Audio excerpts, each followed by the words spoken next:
There are many things that actually attach to real estate. I often say this is real estate law is the one area of law that has to have a working knowledge of all the other areas of law. And that's because the other areas impact real estate. So when you're dealing with air property, when you're dealing with judgments, civil judgments, when you're dealing with criminal judgments, when you're dealing with bankruptcy, divorce, all of those things, you have to know how it impacts real estate.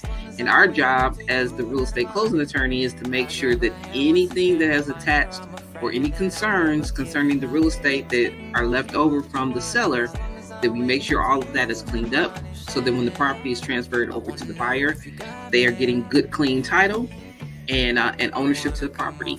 And also making sure that the lender, if there is a lender is involved, that the lender's lien is going to be in first lien position. There's not going to be any liens that are holding over that will basically preclude their lien. Basically, I'm your advocate. I'm going to fight for you in every which way that looks like. We have a client now that we're working with that's closing Friday. We're going to go ahead and say that he's closing Friday.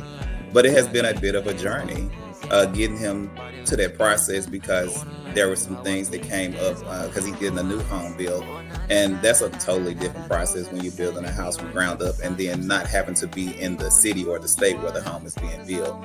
So I've had to be everything boots on the ground for this particular client.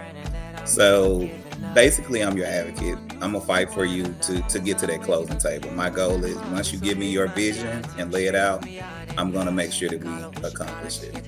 Yeah, and I've seen that in full effect. You're a real bulldog when it comes to it. You don't play about your clients.